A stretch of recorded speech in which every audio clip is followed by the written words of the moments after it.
Halo Style Lovers, ketemu lagi sama aku Cherry Stylo di podcast Semua Bisa Cantik, Stop Beauty Shaming.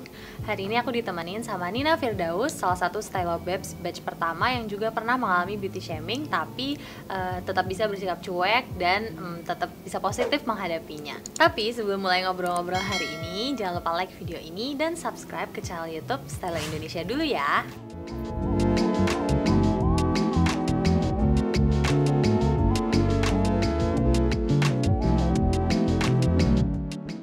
Halo Nina, apa kabar? Cherry? Gimana kabarnya? Alhamdulillah, baik. Nah, boleh perkenalan dulu ke Stylers yang di rumah. Siapa sih namanya, terus usianya berapa, dan belakangan ini kesibukannya apa aja? Oke, jadi halo semuanya, perkenalkan nama aku Nina Firdaus. Biasa teman-teman panggil aku Nina. Umur aku 23 tahun. Kemarin baru lulus kuliah. Sekarang kesibukannya masih freelance dan masih lanjut ada sekolah lagi. Freelance gitu. apa tuh? Mungkin freelance fotografer. Fashion fotografer. Iya, jadi Nina ini fashion photographer, teman-teman. Nah, Nina ini kan juga salah satu Style Babes batch pertama ya? Oh iya, benar. Dari tahun 2019 ya? Iya, pokoknya yang pertama. Dari tahun 2019 udah sering kerja sama Stylo, main bareng, bikin konten bareng. Mungkin kalau sering ngikutin Stylo sering mungkin pernah lihat mukanya pasti. Nah, oke, tadi kan aku udah intro dikit nih bahwa kamu pernah mengalami perundungan gitu. Alasan kamu ada di sini juga kan karena pernah mengalami beauty shaming gitu. Boleh mungkin diceritain dulu tuh pernah ngalamin beauty shaming yang kayak gimana sih? Jadi sebenarnya aku sejujurnya ya Kak, kayak nggak nganggap diri aku tuh kayak ada orang yang ngatain fisik aku atau apa, jadi aku kayak lebih ke cuek aja sih gitu. Cuman memang kalau diingat-ingat atau dirasa-rasa lagi kayak ini orang termasuk body shaming nih ke aku gitu kan. Sebenarnya mungkin kalau diingat-ingat lagi, sebenarnya dari kecil aku udah mengalami body shaming itu, karena dulu itu waktu kecil aku tuh anaknya emang kurus banget. Sebenarnya mungkin sekarang aku juga kurus, cuman dulu tuh lebih kurus daripada ini, pokoknya kurus banget gitu. Dan kulit aku agak gelap ya, karena aku kalau mikir sekarang kayak ya wajar nggak sih Kak, dulu kan masih kecil gitu kan, sukanya main keluar, siang-siang main keluar, jadi kan kulit aku agak sedikit hitam gitu kan, terus badan aku kurus gitu. Kebetulan bunda aku sendiri itu kulitnya putih dan bunda aku nggak kurus gitu. Terus sering lah ketemu dulu waktu kecil kan, di rumah tuh banyak yang tukang jualan gitu-gitu kan. Atau kadang aku suka ikut bunda aku pergi gitu kan, jadi kan ada anak dan ibu gitu kan, aku sebagai anak dan ibu gitu kan. Sering juga ada yang bilang kayak, waktu itu pernah satu kejadian yang sampai sekarang tuh aku inget dan mungkin gak bisa lupa ya. Pokoknya waktu itu di dekat rumah ada yang jualan sarapan gitu kan, terus ibu-ibunya tuh nyeletuk gini, Kak, ibu ini anaknya ya gitu. Terus iya ini anak saya gitu kan, aku bilang. Terus ibu itu bilang kayak, anak kandung atau bukan gitu. Terus oh iya anak kandung saya. Oh beda banget ya, ibunya putih gitu, anaknya hitam, terus kurus gitu. Oh iya gitu. Terus bundaku ya cuman nimpalin kayak oh ya mirip bapaknya gitu-gitu. Dan aku sangat bersyukur punya orang tua yang sangat suportif gitu kan. Maksudnya dia juga mungkin karena aku anak perempuan satu-satunya dan emang cuman aku anaknya, jadi bundaku juga maksudnya merawat aku kayak ayo Kak kita luluran gitu. Terus bundaku juga rajin ngasih aku lidah buaya. Jadi dulu tuh rambut aku tuh lebat, tebel gitu kan. Seiring berjalannya waktu aku tambah besar ya mungkin, tapi masih sih Kak, orang sering masih bilang kayak Nina kurus banget ya gitu-gitu kan. Terus aku cuman kayak, aku lebih memilih diam sih daripada maksudnya aku kalau misalnya ngomong juga takutnya aku nggak enak juga, karena itu kan orangnya lebih tua gitu kan, yang sering negor ya, sungkan, benar-benar sungkan gitu kan.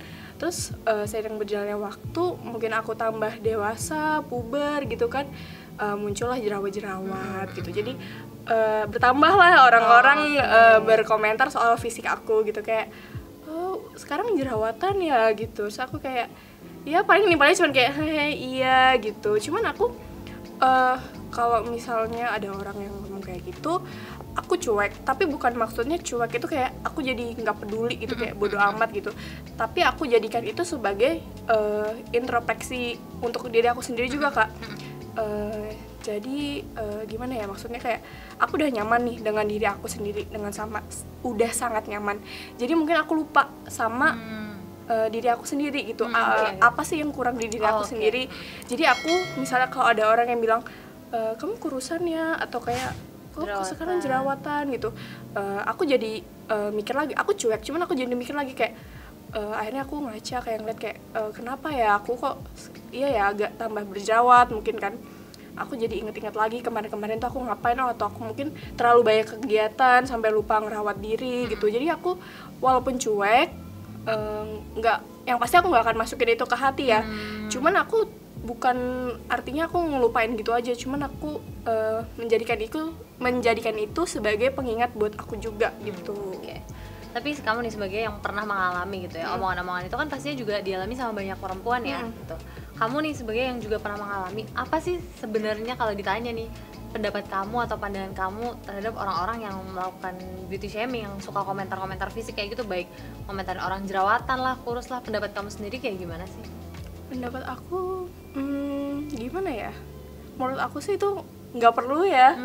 Kayak maksudnya kita kan pasti juga, apalagi di masa pandemi ini kan kita udah jarang-jarang ketemu gitu kan. Sebenarnya kalau kayak gitu-gitu sih mungkin menurut aku orang itu kayak nggak punya topik bahasan.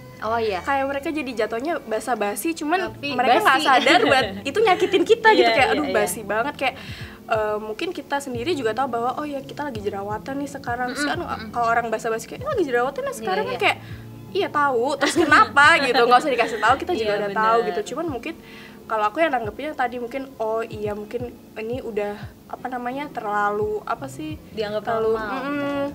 Terus kayak misalnya ya kayak sampai orang negor tuh berarti mungkin udah parah kali ya. Tapi tetap aku jadi introspeksi diri juga gitu. Bukan berarti aku kayak ada orang ngatain Nina sekarang jerawatan ya, bukan berarti aku kayak bodo amat gitu.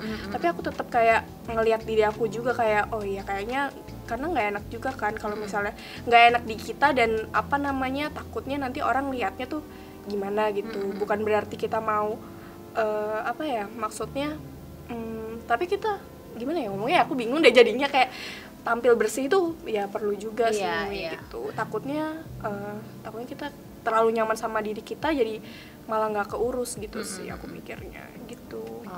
Sebenarnya mirip kayak yang waktu kamu masih kecil ada ibu-ibu yang bilang tadi itu, yang bilang ini anaknya atau bukan, walaupun itu sebenarnya pastinya sangat menyakitkan ya buat kamu dan buat ibu kamu juga. Tapi seringkali kayak itu sebenarnya dia niatnya basa-basi. Cuman memang mereka atau orang-orang itu banyak yang belum tahu gimana sih cara basa-basi yang lebih lebih menyenangkan, nggak menyakitkan hati gitu. Jadinya jatuhnya omongannya jadi nggak enak nih kayak gitu. Oke, jadi gimana kita menerima atau mengelola omongan orang juga ya yang kita terima ya. Oke, nah tadi kan kamu bilang tuh kamu cuek, tapi ya bukan cuek tuh berarti nggak peduli juga ya. Tapi gimana sih caranya kamu bisa punya pola pikir untuk nggak usah dimasukin ke hati gitu ketika mendengar omongan-omongan kayak gitu?